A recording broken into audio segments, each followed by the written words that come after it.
Hi folks, I'm Sean McCarthy from Killeagh.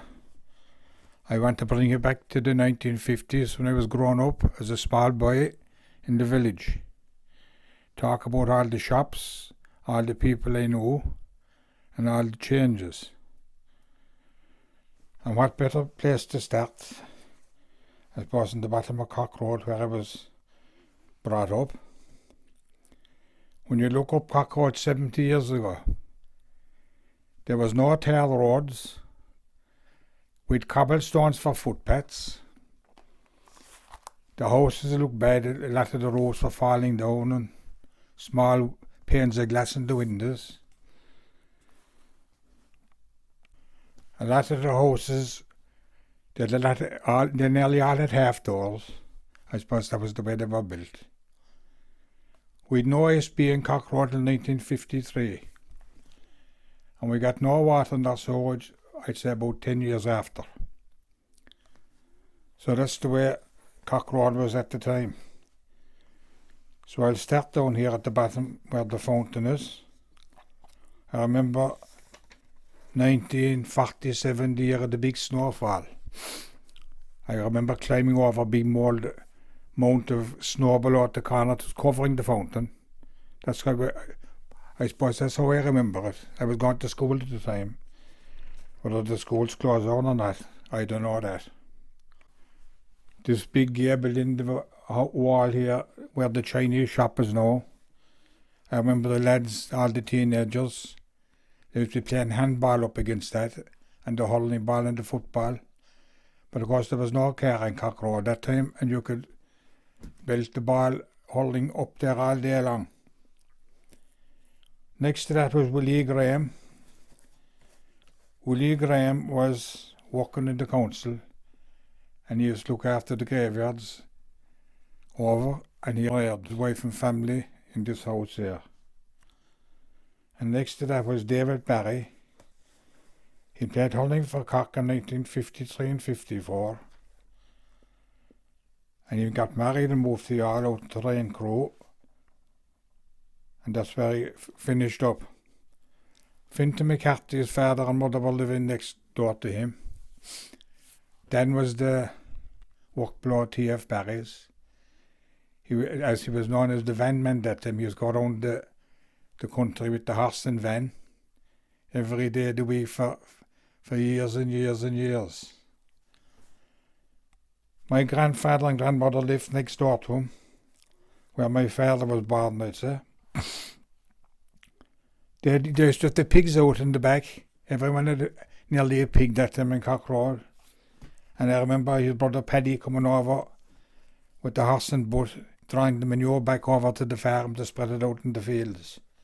And all that had to be barred out through, as there was only 2 rooms in them houses at the time. They had to be all barred out. Paddy Barry had an old shed there in the middle of Cork Road. That's where Christy McCarthy's garage is now. Alongside that was Ned Clancy. Ned was a baker, and he opened the bakery. He had a small shop there for a few years, and then they moved to Youghal. Alongside him was Batman and his wife and family, and Bat was a cobbler. He mended all the shoes, and he used to make shoes. He had a bit of a shop there for a small while. He went to Manny's, then making the hurleys, I'd say. And he finished up making slitters for the Cumminses' sport shops in Cork. Willie Cummins told me one time that he was the best fella he had to stitch a ball. So that was Bat. And next to Bats was a man by the name of Dave Carey, who was known as the Yank.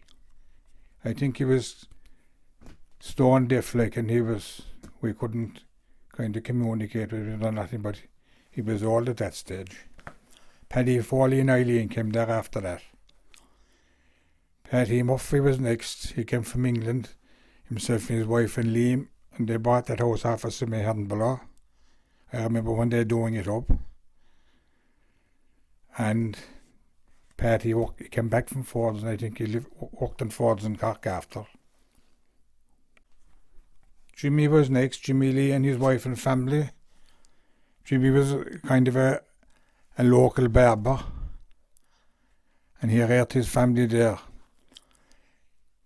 Next to Jimmy was there was a Mrs. Welch lived there, and when she died, then John Ahern and my Aunt Kitty lived there. Minnie Manny was next door to him. Minnie worked over in the dispensary for the Dr. O'Brien at the time. The next house then was McDonald's. I never remember, no one ever lived in there, but it was known as McDonald's. I think they were in England. I don't know whether they were England or America. And Georgie Fair bought it after, and he lived there. Next to them was Ellie and Bill Doherty. Bill worked in the forestry. We come on into Daly's Terrace. Number 1 was Per Manan and his wife and family. Per was the blacksmith down the road a small bit there. Tommy Foley was next. He worked in the forestry, and his wife and Tom and the family. Tom, he was the man for the repairing all the bikes, putting those spokes in the wheels and the saddles in. That was Tommy Foley. Nurse Driscoll was next, and Jim. Jim was the porter over on the railway at the time. And Nurse Driscoll, I only know her as Nurse Driscoll. She was the midwife for the area at the time. Next was Lance Lee and Katie. Lance worked over in the old mill. It was there till it closed down. Per Foley was next. Per worked over in Sportscraft in Castlemartyr. He was married to an aunt of mine. Per was a great man for the music. I remember he'd be outside the front door above an evening, and he'd be playing the bagpipes and shit. Everyone would be listening to down the street. He might have a melodeon the next night. He was yet to play a banjo. I remember there was a concertina there. But Per was the main barber for the village. Every Saturday night there used to be 20 or 30 people up there. And he was very involved in the camogie. Next door to them was Bat Coleman and their family and Maisie. I think he worked over in Lynch's for a bit driving a lorry, and then he went working on Ford's. There was a field above them, then to plant the Paddy Barry down the main street. It was all full of houses now.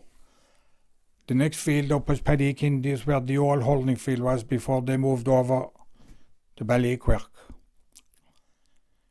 Across the road, where the new graveyard is now, that field was belonged to Joe Barry. And down a small bit, in the side of the graveyard, there was 2 old houses there. There was a great-grandmother of mine lived there. She was my mother's grandmother, Mrs. Murray. When Mrs. Murray died, Johnny O'Brien lived there. Johnny used to be making scallops for all the thatchers around the place. The other house then, there was Mrs. Shanahan, and Mike Shanahan lived there. I think Mike Shanahan's wife, she was a sister of Mike Donnelly's wife. They lived about a half mile up the road. Mike was the postman. When they got on up, he was the postman in the village, and Jimmy took over after that. I remember Abby and Torquay coming out in the factory bus that time. They was pick him up in the morning and bring him home by night when Seafield opened. And he was walk up home. And it was a long day from about 8 to 6 that time, and work half day every Saturday. D.F. Barry's field was next. There's houses there now too. I remember the thrashing used to be there. When we were young, we had a great time jumping up in the bags and jumping in the straw. And of course we'd look forward to get the bottle of lemonade when they stopped for a break. There was 2 houses joined up here in the next place now. Joseph Fair bought it after.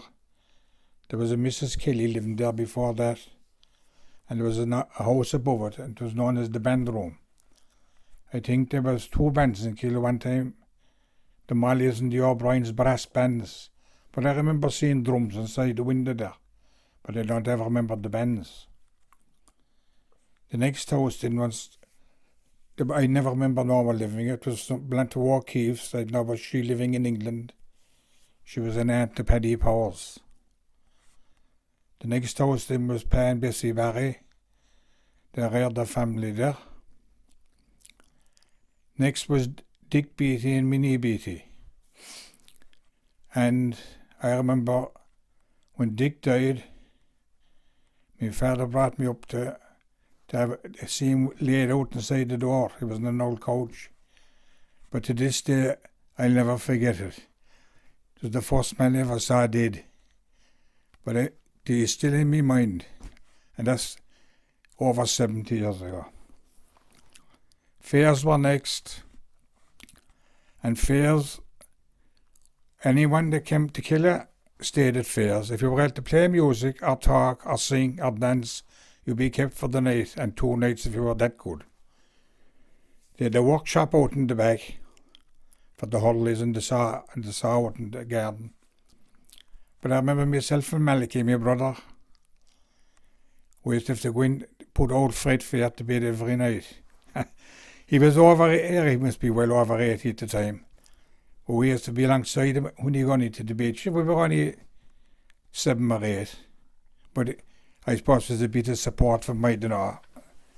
And the last thing then at night, alongside him, he'd get the stick. The stick would be alongside him for the night. That's in case, and they all thought he had plenty of money when he died. You know, he used to have a big black overcoat. The overcoat would be down him in the bed at night. But I heard them saying after when he died, they all went for the overcoat, but there was nothing in the overcoat. Where would you get money at that time? Next door to the fairs, I was reared. Myself and 2 sisters and 3 brothers. My mother and father brought us up there, a cold, damp house. That's the way you describe it now. No electricity. With a big open fire, I suppose I done the central heating, and the cooking. I suppose we were at the best we could anyway, and we are still surviving. My 3 mothers and 2 sisters are still alive. So my mother and father must have done something right. The house below us then was Blantyre Millrick's. Mrs. Millrick, Dick, Tom and Eileen lived there. But before them, there was a very famous man by the name of Sonny O'Leary lived there. He says he was born in Killeagh. I presume it was in that house. But we'll talk about him later maybe, because he was in the ambush in Clonmult, 1921, so the anniversary that'll be coming up shortly. Mrs. Ryan was next. I don't know her as Mrs. Ryan. That's where I'm living now myself and Phyllis. So she used to keep lodgers. The word was lodger that time, but it's bed and breakfast now. I remember all the beatmen. There used to be 3 or 4 lorries come from West Cork. And they used to stay at Mrs. Ryan's and next door at Mrs. Hayes's for about 3 months, drawing the beat from the farmers over to the station. However, they used to come back drowned with, however they used to hide their clothes, and there was no light or nothing there that time. But anyway, that was it. Mrs. Hayes was the same next door. Mrs. Hayes' husband worked on the railway. He was Paddy Hayes, and Willie, I think, was there after that. He went to America. And Mrs. Hayes used to keep the foresters, young foresters serving their time. They used to all stay there. I remember 3 or 4 of them there. Next door to that was the Powers, Mrs. Power and John Power. They had 7 sons and they were all blacklegs. There was a few who went to America at the time. Next door to them was Jim Fitzgerald and Mamie. Mamie was one of the fairs. She used to be up and down every day cooking for the lads, and Jim worked in the forestry. Permanent was next with the forge. I remember it was a busy place when I grew up. There was hardly no tractors at that, and it was all horses every day. And Per and his son Paddy was with him. There was a shop here, but it was before my time. So Miss Flynn of Perk had it. Joe Barry bought it after, and he made 2 car garages out of it. The Powers bought a car, and that time when you buy a car, it had to be put into the garage. Michael lay down the street at the other half of it. So they used garage their cars every night. When you come down to the corner house then, Joe Barry, Joe was the local historian and poet. What I remember about Joe, he was always standing at the corner. He did all the inscriptions in the old graveyards in the parish, Erde, Dangan and Killeagh. Besides many more, he was with that Mr. Hinch above and Cork. Of course, when Joe died, then all his knowledge went with him, because I don't think he had any written down. And he knew about every whole thing in the place. The only recording we have of Joe was notes done with the all radio. He done a recording with Joe all about Mason and Glen Bauer. So it is still at hand anyway, so we might play it sometime. But that's Cork Road anyway. So I'm down the bottom now and looking back up. 70 years later, and the houses are looking good. A grand road, grand footpaths, with the water and the storage and the ESP, and what more could you ask for? That was all done now, just out of my head. I've nothing written down, because it's a kind of a hard thing to do. But anyway, I'm the oldest man in Cork Road now, and there won't be too many contradict me. But if they do, I'm sorry about it. I hope I left Norman out, but that's it anyway. I'll hit for the main street now, and I'll start out in the Yard Road.